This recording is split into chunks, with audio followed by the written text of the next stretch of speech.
ये जो शहतीर है पलकों पे उठा लो यारो, अब कोई ऐसा तरीका भी निकालो यारो, कैसे आकाश में सुराख नहीं हो सकता, एक पत्थर तो तबीयत से उछालो यारो। ये चार मिसरे हिंदी के मारूफ शायर दुष्यंत कुमार जी के हैं और ये चार मिसरे हर उस सिचुएशन पर फिट होते हैं जब कोई ऐसी चीज हो जाती है जो बहुत मुश्किल मालूम होती है या जो बहुत नामुमकिन के करीब मालूम होती है, मगर जब वो काम हो जाता है तो ये चार मिसरे जहन में आते हैं। ये चार मिसरे हौसला भी देते हैं, उमंगे भी पैदा करते हैं, वलवला भी पैदा करते हैं और इंसानी ज़िंदगी में जोश भी भर देते हैं। अब हम बात करेंगे उर्दू किताब मेला की। जलगांव शहर में उर्दू स्कूलों की तादाद 10 से 12 है, प्राइवेट स्कूलों की, सरकारी स्कूलें 10 से 12 हैं। इतना बड़ा शहर मुस्लिम आबादी वाला भी नहीं है जैसे कि मालेगांव है, जैसे कि भिवंडी है, जैसे कि औरंगाबाद है, मगर इसके बावजूद उर्दू किताब मेला यहाँ कामयाब होना कोई मामूली बात नहीं है। खबरें मिल रही हैं कि 15,000 की या 18,000 की 4 दिनों में किताबें बिकी हैं। अगर इतनी किताबें बिकी हैं तो ये एक बहुत बड़ा कारनामा है, क्योंकि मोबाइल, व्हाट्सएप, इंटरनेट, इन सब के शहर में सभी डूबे हुए हैं।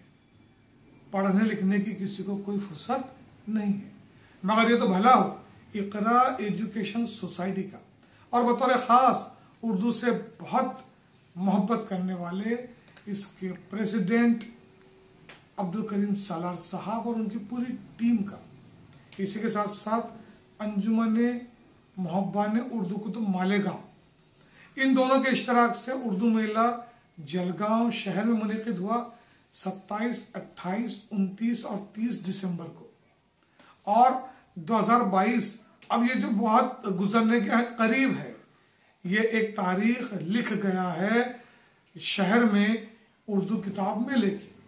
अब उर्दू किताब मेला तो हो चुका, किताबें भी बिक चुकी और बहुत बड़ा कारनामा अंजाम दिया जा चुका है, लेकिन इसकी एक बड़ी कामयाबी और है कि अभी धुलिया की एक टीम कल उर्दू किताब मेला में हमें मिली, जिसमें इस्माइल शाद सर और उनके पूरे साथी थे और उन्होंने बताया कि वो यहाँ आए थे, ये अज़्म लेकर अब जा रहे हैं कि जल्द ही धुलिया शहर में भी उर्दू किताब मेला मुनक़िद होगा। दोस्तों, कितनी अच्छी बात है, चराग से चराग जला है, दिए से दिया जल रहा है और यही एक बड़ी कामयाबी होती है किसी भी इवेंट की कि वो एक इलाके में महदूद ना रहते हुए दीगर इलाकों में भी उसकी तकलीद की जाए। तो हम पेशगी मुबारकबाद देते हैं अहलियाने धुलिया को कि वो ये उर्दू किताब मेला मुनक़िद करने जा रहे हैं। अब ये बात कहना चाहेंगे कि उर्दू किताब मेले में कितनी किताबें फ़रोख्त हुई, तो यकीनन जो अज़दाम हमने देखा, हज़ारों किताबें फ़रोख्त हुई हैं। ये किताबें फ़रोख्त तो हुई हैं, पढ़ी भी जानी चाहिए और यकीनन पढ़ी जाएंगी, लेकिन जहाँ तक स्कूलों की बात है, हमने महसूस किया है कि अक्सर और बेशतर ऐसा होता है कि स्कूलों में मसरूफियात की वजह से या दीगर कुछ वजूहात की बिना पर किताबें अलमारियों में मुक़य्यद कर दी जाती हैं, बंद कर दी जाती हैं, बच्चों के हाथों तक वो पहुँच नहीं पाती हैं। तो मेले में किताबें बिकी हैं तो बड़ी कामयाबी है, लेकिन और बड़ी कामयाबी उस वक्त होगी जब ये किताबें बच्चों के हाथों तक पहुँचेंगी। अब आइए बात करते हैं उर्दू किताब मेला में मैंने क्या देखा। तो इस नाचीज़ ने बहुत कुछ देखा, अमीर तरीन घरानों के लोग भी देखे, जिनके बच्चे इंग्लिश मीडियम स्कूलों में तालीम हासिल कर रहे हैं वो भी नजर आए, और जिनके बच्चे उर्दू मीडियम स्कूलों में पढ़ रहे हैं वो तो दिखाई ही दिए।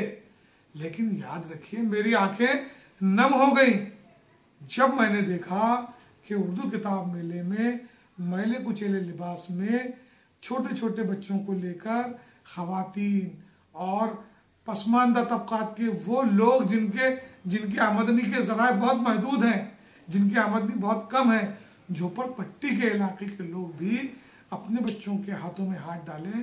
ख़वातीन, हमारी माएँ, हमारी बहनें कि उर्दू किताब मेला में आई तो मुझे यूँ लगा जैसे ये कोई चांद रात हो और कल ईद होने वाली हो और देर रात तक बाजार खुले हों और सड़कों पर वो मेहनतकश लोग जिनको अब बस आमदनी या माहाना तनख्वाह मिली है, जिनके हाथों में छाले हैं और उन्हीं हाथों में पैसे भी है और अपने बच्चों का लिबास, जूते, चप्पल खरीदने के लिए जैसे चांद रात को भीड़ लगती थी मेहनतकशों की, वैसी भीड़ भी इस मेले में हमने देखी है। और ये इस मेले की बहुत बड़ी कामयाबी है कि उर्दू जिंदा सिर्फ बड़ी कॉलोनियों में नहीं है, बल्कि उर्दू जिंदा झोपड़पट्टियों में भी है, बल्कि बहुत ज़्यादा है। तो ये एक कामयाबी जिंदगी भर इंशाअल्लाह हमारे जहनों में, हमारे दिल पर जिंदा रहेगी। उर्दू मेला कामयाब हुआ है, बच्चों ने नारे लगाए, उर्दू जिंदाबाद, उर्दू ज़बान, उर्दू ज़बान। प्यारे दोस्तों, इन यादों को अपनी जिंदगी का सरमाया बनाकर रखिए। अपने बच्चों को तोहफे में कोई ऐसी चीज न दीजिए जो वो उसके लिए नुकसान का बाइस बने। अपने बच्चों को दीजिए किताबें, रिसाले, अखबार, और सिर्फ अपने बच्चों को ही क्यों, आपके पड़ोस में कुछ गुरबा होंगे, कुछ मसाकीन होंगे, उनके भी बच्चे होंगे। 10 रुपये की, 15 रुपये की, 20 रुपये की किताब या 3 रुपये का वो तालीमी इनकलाब जो बच्चों की जिंदगियों को संवारने में अहम किरदार अदा कर सकता है, हम बतौर तोहफा दे सकते हैं। हम मुबारकबाद देते हैं फिर एक बार इक़रा एजुकेशन सोसाइटी और अंजुमन मोहब्बान उर्दू कुतुब मालिकाओं को कि उन्होंने बहुत शानदार तरीके से इस मेले को ऑर्गेनाइज किया है। यकीनन कुछ गलतियां रही होंगी, वो आइंदा मेले में दुरुस्त कर ली जाएंगी। शुक्रिया।